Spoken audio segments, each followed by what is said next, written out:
नमस्कार दोस्तों, demat success channel में एक बार फिर आपका स्वागत है। दोस्तों, प्रैक्टिस सेट की दूसरी सीरीज हम फिर से लेके आए हैं आपके सामने। इसमें हम हिंदी व्याकरण के वर्ण विचार के प्रैक्टिस सेट लगाएंगे। वर्ण विचार का चैप्टर हमने करा दिया था कल, आज इसका प्रैक्टिस सेट लगाएंगे। चलिए दोस्तों शुरू करते हैं। देखिए, निम्नलिखित में से कौन सा मूल दीर्घ स्वर नहीं है? मूल दीर्घ स्वर। देखिए, पहला ही क्वेश्चन आपको फंसाने वाला आ गया। ये चारों ही आपके दीर्घ स्वर हैं। क्लियर है? आपको दिख रहा है? ठीक है। लेकिन मूल स्वर आ है, ई है और ऊ है। लेकिन ए ओ ये दीर्घ स्वर तो है, लेकिन ये संयुक्त स्वर है। ठीक है, तो इसमें डी ऑप्शन हो जाएगा। हिंदी में ध्वनियाँ कितने प्रकार की होती हैं? तो हिंदी में ध्वनियाँ आपकी दो प्रकार की होती हैं, स्वर ध्वनियाँ और व्यंजन ध्वनियाँ। ठीक है। मात्रा के आधार पर स्वर कितने प्रकार के होते हैं? मात्रा के आधार पे या उच्चारण में लगने वाले स्थान के आधार पे आपको तीन प्रकार के बताए थे। एक मात्रिक, बहुमात्रिक, द्विमात्रिक कह लो, और या लघु स्वर दीर्घ स्वर कह लो, और तीसरा प्लुत स्वर। ठीक है, इस पे आइए। निम्न में ओष्ठ वर्ण है। देखिए, अ, ए, आ और उ। ओष्ठ वर्ण है इसमें ओ। ठीक है। अ क्या है? अ और आ कंठे हैं। ई क्या है? तालव्य है। ठीक है। काकल्य वर्ण कौन सा है? काकल्य या अलिजीवा आपका ह है। ठीक है। य का उच्चारण स्थान क्या है? य का उच्चारण स्थान है आपका, देखिए, य का हो गया आपका तालु। तालु से य आपका तालव्य है। र आपका मूर्धन्य है और ल आपका दंत है और व आपका दंत्योष्ठ है। ठीक है। व को आप दांतों और होठ की सहायता से बोलते तो ये आपका दंत्योष्ठ हो गया। देखिए दोस्तों, इसे जिह्वा के आधार पर स्वर कितने प्रकार के होते हैं? देखिए, जिह्वा के आधार पर अग्र, मध्य और पश्च तीन प्रकार के। एक से अधिक वर्णों के मेल को कहते हैं अक्षर नहीं, स्वर नहीं। स्वर तो एक ही वर्ण होता है। व्यंजन एक से अधिक, व्यंजन में एक से अधिक ही होगा, क्योंकि जैसे मान लीजिए क को लिख रहे हो आप, तो क का मतलब भी क हलंत वाला प्लस इसमें अ है। ठीक है। तो एक से अधिक इसके वर्णों के मेल से क्या बनेगा? व्यंजन बन जाएगा आपका। ठीक है। ए, ई, च, छ, ज, झ, झ यहाँ आदि उच्चारण किसमें होता है? ये आपके तालव्य है। ठीक है। 15 पे आइए। र का विवरण है। देखिए, वर्त से तो सभी में है ही। लुंठित या प्रकंपित र होता है। ठीक है। और सघोष, र सघोष होता है। अल्प प्राण भी है और व्यंजन भी है। तो ये आपका क्या हो गया? इसका ए ऑप्शन करेक्ट है। देखिए, पार्श्विक नहीं होगा, पार्श्विक ल होता है। ठीक है। और आपका स्पर्शी तो हो ही नहीं सकता, क्योंकि स्पर्श वर्ग का नहीं है, और ना स्पर्शी संघर्षी हो सकता है। ठीक है। तो आपका ए ऑप्शन इसमें करेक्ट है। अंतस्थ और ऊष्म वर्ण कितने हैं? 4 अंतस्थ हैं और 4 ऊष्म हैं, तो टोटल 8 वर्ण हो गए आपके। ठीक है। द्रग का वर्ण विच्छेद करिए। देखिए, द के नीचे ये र नहीं है, री है, तो द स्वर रहित द, री, ग और ए ऑप्शन इसका सही आंसर होगा।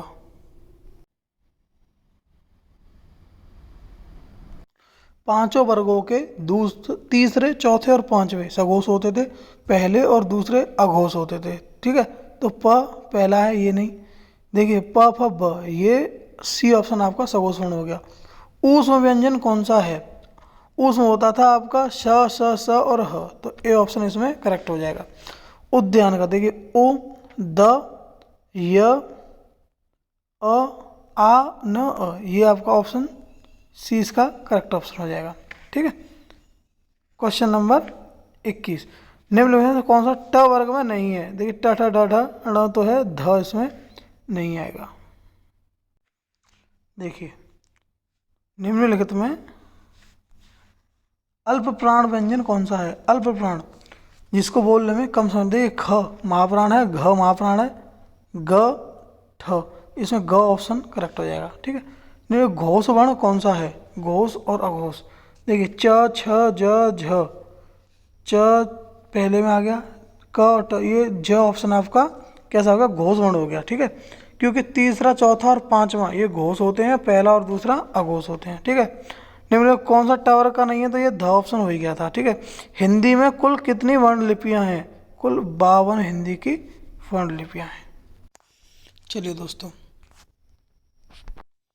जिनकी ध्वनि केवल मुख से निकलती है वे हैं वृत्ताकार स्वर, समृद्ध स्वर, अनुनासिक, निरानुनासिक। तो सिर्फ मुंह से निकल रही है तो निरानुनासिक। ठीक है, अर्धविवृत स्वर है, अर्धविवृत, इसमें देखिए विवृत कौन सा था, आ, हटाओ इसे।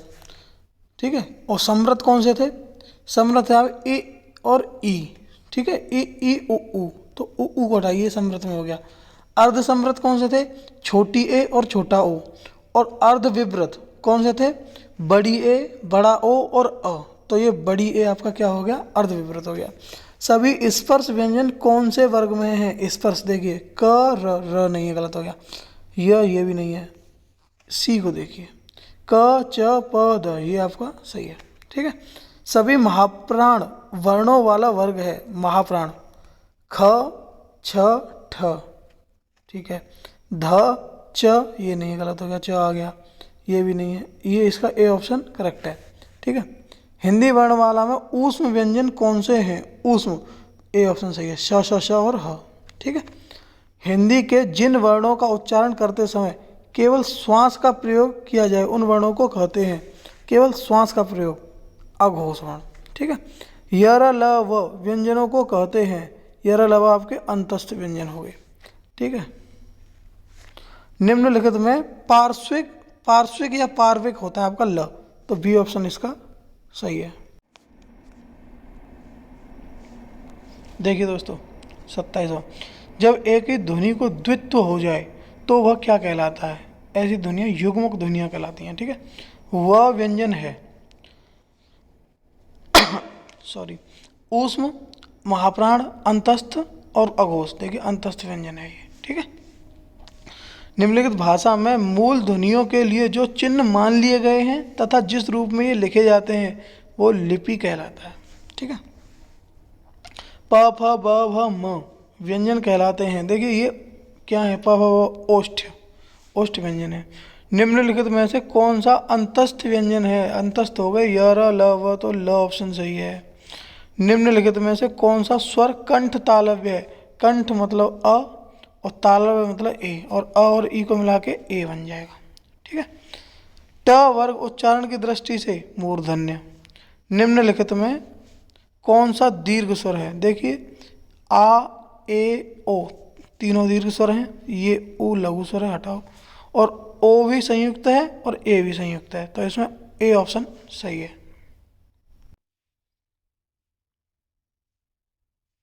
देखिए दोस्तों, दो व्यंजन जब एक साथ मिलते हैं तो कहलाते हैं, दो व्यंजन मिलके संयुक्त व्यंजन बनाएंगे। वर्ण तालिका के अनुसार ह्रस्व, दीर्घ और प्लुत ये क्या है, वर्ण तालिका के अनुसार ह्रस्व, दीर्घ और प्लुत क्या है, ये स्वरों के प्रकार हो गए। स्पर्श व्यंजन कंठ ध्वनि, अघोष और महाप्राण ध्वनि है। देखिए स्पर्श व्यंजन क ख ग घ चारों हैं। ठीक है, कंठ ध्वनि चारों कंठ ध्वनि भी हैं। अघोष, अघोष होते हैं पहले और दूसरे, क और ख, तो ये दोनों में से देखो ये दोनों गलत हो गए। और महाप्राण, तो ख ऑप्शन सी इसका करेक्ट आंसर हो गया। दंत्योष्ठ ध्वनि कौन सी है, दंत और ओष्ठ, वह दंत्योष्ठ ध्वनि होती है। ठीक है, अनुस्वार किसका कार्य करता है, अनुस्वार, अनुस्वार करेगा आपके पंचमाक्षर का कार्य। देखिए कहीं 15 लिखना है तो ऐसे भी लिख सकते हैं 15, और ऐसे भी लिख सकते हैं 15। ठीक है, तो पंचमाक्षर का कार्य करता है ये। निम्नलिखित में से कौन सा संयुक्त स्वर नहीं है, संयुक्त स्वर, देखिए ए संयुक्त है, ए संयुक्त है और ओ संयुक्त है, उ संयुक्त नहीं है। निम्नलिखित में से कौन सा वर्ण दंत्य नहीं है, त और द दंत हैं। देखिए य आपका तालव्य है, र आपका मूर्धन्य है और ल आपका दंत्य है, तो इसका यह ऑप्शन सही होगा। हिंदी स्वरों का वर्गीकरण जब जीव के भाग के आधार पर किया जाएगा तो अग्र मध्य पश्च तो होंगे, इसमें विव्रत नहीं होगा, ये ऑप्शन गलत है इसका। देखिए दोस्तों, निम्नलिखित में से कंठ ध्वनियाँ कौन सी हैं? कंठ ध्वनियाँ क और ख कंठ ध्वनियाँ हैं आपकी। च और छ तालव्य हो गई। य ट ठ ड ढ ण ये आपकी मूर्धन्य हो गई। य आपकी तालव्य है और र आपकी प्रकंपित हो गई, या फिर क्या कहते हैं इसे, ये प्रकंपित हो गई आपकी, ठीक है। और बाकी छोड़िए। 48 निम्नलिखित में से उच्चारण स्थान के आधार पर मूर्धन्य व्यंजन है। मूर्धन्य ट ठ ड ढ, ये सी ऑप्शन हो गया। निम्नलिखित में से अल्प प्राण वर्ण कौन से हैं? अल्प प्राण अ आ, देखिए त थ द ध, जैसे थ और ध दूसरे और चौथे महाप्राण होते हैं। फ महाप्राण है इसमें। इसमें क और ग ये भी अल्प प्राण है। अ और आ ये भी अल्प प्राण है, तो इसमें ये गलत है। ये इसमें ये ए भी सही है और ये बी भी सही है, ठीक है। निम्नलिखित शब्दों में से नवीन विकसित ध्वनियाँ कौन सी हैं? नवीन विकसित, देखिए ये नुक्ता जहाँ पे लगा हुआ है ख और ग, ये नवीन विकसित हो गई। छ ध्वनि किस स्वर के अंतर्गत आती है? छ ध्वनि, देखिए ये संयुक्त हो गया, संयुक्त वर्ण हो गया। ज्ञ वर्ण, ज्ञ वर्ण बनता है आपका ज और ञ से, ये ऑप्शन बी सही है आपका। निम्नलिखित में से अघोष वर्ण कौन सा है? अघोष ब प फ ब नहीं है, ये सघोष हो गया। च छ ज सघोष हो गया। ह सघोष है, इसमें डी ऑप्शन सही है। स आपका अघोष है। घ वर्ण का उच्चारण स्थान है, घ कंठ वर्ण है। चलिए दोस्तों, निम्नलिखित ये हो गया, इसको छोड़िए, इसको 51 पे। निम्नलिखित में से कौन सा घोष वर्ण है? घोष क ख च छ प फ, घोष हो गया आपका सी ऑप्शन म, ठीक है। क्योंकि पहले और दूसरे ये अघोष होते हैं, तीसरे चौथे पांचवें सघोष होते हैं, तो ये पांचवा है। निम्नलिखित में से एक वर्ण व्यंजन नहीं है। ओ व्यंजन नहीं है। र भी व्यंजन है, ख यह भी व्यंजन है। निम्नलिखित में से कौन सी ध्वनि ओष्ठ्य नहीं है? ओष्ठ्य प म ब है, त आपका ऑप्शन सही होगा, ठीक है। त आपकी कैसी है? दंत्य है। निम्नलिखित में से नासिक व्यंजन कौन सा है? नासिक इसमें ये होगा, अभी आगे देखेंगे इसको, ठीक है। निम्नलिखित में से संयुक्त व्यंजन कौन सा है? ज्ञ आपका संयुक्त व्यंजन है। निम्नलिखित में से कौन सा वर्ण उच्चारण की दृष्टि से दंत्य नहीं है? त दंत्य है, द दंत्य है, न दंत्य, ट आपका मूर्धन्य है। कौन सा अमानक वर्ण है? अमानक वर्ण एक ही है और वो मैंने आपको बताया था। अमानक वर्ण ये देखिए, ये इसकी जगह पे अब ये वाला आने लगा है, ठीक है। तो ये हमारे यहाँ तक हो गए। देखिए ए और ए वर्ण कहलाते हैं। ए और ए ओष्ठ नासिक के मूर्धन्य कंठ तालव्य, कंठ तालव्य इसका सही आंसर है, ठीक है। क्योंकि अ और ई से मिलते हैं, अ कंठ होता है और ई तालव्य होता है। निम्नलिखित में से किससे हिंदी की मानक वर्णमाला में स्थान नहीं है? नहीं दिया गया है। किसको मानक वर्णमाला में स्थान नहीं दिया गया है? देखिए लरा क्र ड, इसको श्री को, श्री हमारी वर्णमाला में नहीं है। निम्नलिखित शब्द में से किस शब्द का द्वित्व व्यंजन है? द्वित्व मैंने बताया था, दो वर्ण जब मिलके बनते हैं। देखिए दिल्ली, ये द्वित्व है। स स स ह कौन से व्यंजन कहलाते हैं? ऊष्म व्यंजन, ऊष्म संघर्ष व्यंजन, ठीक है। हिंदी वर्णमाला के स्वरों की संख्या कितनी है? स्वर 11 है। निम्नलिखित में से कौन सा स्वर नहीं है? अ ए ई ज आपका व्यंजन है। निम्नलिखित में से कौन सा ट वर्ग का नहीं है? ट ठ ड ण घ आपका नहीं है, ये आपका कंठ वर्ण है और ये क वर्ग का है, ठीक है। निम्नलिखित में से कौन सा पश्च स्वर है? अग्र मध्य पश्च। देखिए बाकी तो तीनों व्यंजन ही है, इसमें आ ऑप्शन सही है। देखिए खड़ी पाई वाले व्यंजनों का संयुक्त रूप कैसे बनाया जाना चाहिए? विसर्ग लगाकर, खड़ी चौपाई को हटाकर, हाँ ये सही ऑप्शन है। खड़ी पाई वाले कोई अक्षर होते हैं, जैसे मान लीजिए वह है, ठीक है। संयुक्त कैसे बनाएंगे? तो इसको हटा के यहाँ पे ऐसे जोड़ देंगे, ठीक है। तो खड़ी पाई को हटाकर। विसर्ग से बना शब्द कौन सा है? न्यस्प्र, बी ऑप्शन सही है। इनमें से कौन सा वर्ण स्वर है? देखिए ए स्वर है आपका। निम्नलिखित में से अंतस्थ व्यंजन कौन सा है? यह आपका अंतस्थ व्यंजन हो गया। यर अलावा ओ और ओ किस प्रकार के वर्ण हैं? कंठोष्ठ। देखिए ये ओ और ओ ने अ और ऊ से मिलके अ आपका हो गया कंठ और ऊ हो गया ओष्ठ, तो ये कंठोष्ठ हो गए। हिंदी वर्णमाला में वर्ण है, वर्णों की संख्या 52। हिंदी भाषा में मूलतः वर्णों की संख्या कितनी मानी गई है? ये 52। स्वर ध्वनि के प्रकार है दीर्घ, प्लुत, ह्रस्व। देखिए डी सही है, उपयुक्त सभी। ठीक है। देखिए दोस्तों, निम्नलिखित में से अंतस्थ व्यंजन कौन सा है? अंतस्थ यर लव, यह अभी किया था ये। इनमें से ओ का उच्चारण स्थल कंठोष्ठ हो गया। च और छ वर्ण का उच्चारण स्थान कौन सा है? च और छ ये आपका तालु से हो गया, तालव्य हैं दोनों। क ग ज फ ध्वनियाँ कैसी है? अरबी फारसी भाषा से ली गई है, बताया था मैंने आपको। आधुनिक व्याकरण की दृष्टि से ब वर्ण की वैशिष्ट है। देखिए ओष्ठ हाँ है, स्पर्श वर्गीय है, ओष्ठ भी हो गया, स्पर्श वर्गीय हो गया। अल्प प्राण प फ ब अल्प प्राण भी है। अघोष, अघोष नहीं है, सघोष है, तो पहला गलत हो गया। ठीक है। द्वयोष्ठ है, स्पर्श है, अल्प प्राण है, घोष है, अनुनासिक निरानुनासिक है। इसमें बी ऑप्शन आपका करेक्ट है। ठीक है। निम्नलिखित में अर्धस्वर कहलाता है। देखिए य और व अर्धस्वर कहलाते हैं, ये ऑप्शन सही है। महाप्राण ध्वनियाँ व्यंजन वर्ग में किससे संबंधित हैं? महाप्राण दूसरा और चौथा महाप्राण होता है, तो सी ऑप्शन सही है। भाषा की सार्थक लघुत्तम इकाई, देखिए शब्द सार्थक और लघुत्तम इकाई होती है।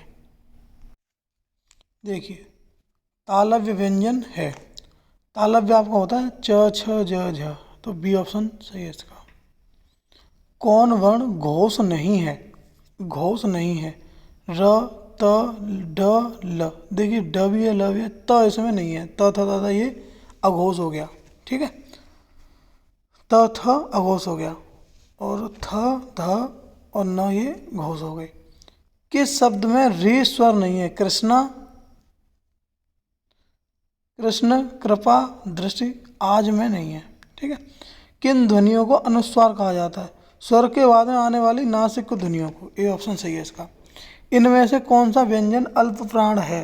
अल्प प्राण व्यंजन ख महाप्राण हो गया, च आपका अल्प प्राण हो गया, थ और फ भी महाप्राण है।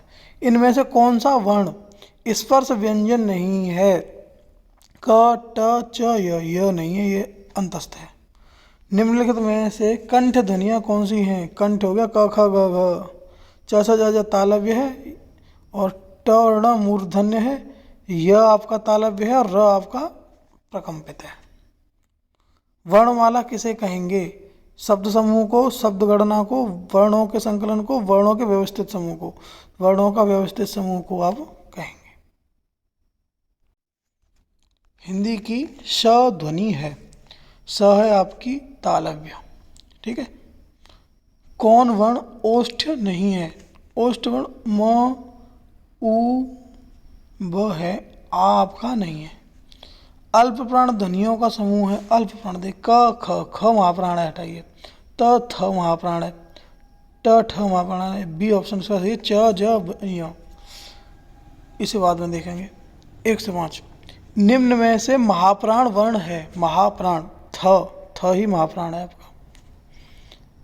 हिंदी शब्दकोश में अंग व अह किस वर्ण के साथ आता है? अ के साथ। निम्नलिखित में से कौन सा शब्द अमात्रिक है? देखिए कलरव, ये अमात्रिक शब्द है। अयोगवाह कहा जाता है विसर्ग को, संयुक्त व्यंजन को, महाप्राण को, अल्पप्राण को। विसर्ग को अल्पप्राण कहा जाता है। वर्ण शब्द का अर्थ नहीं होता वर्ण का। देखिए रंग भी होता है वर्ण माने, जाति भी होती है, अक्षर भी होता है वर्ण, आकाश नहीं होता। बी ऑप्शन इसका आंसर होगा।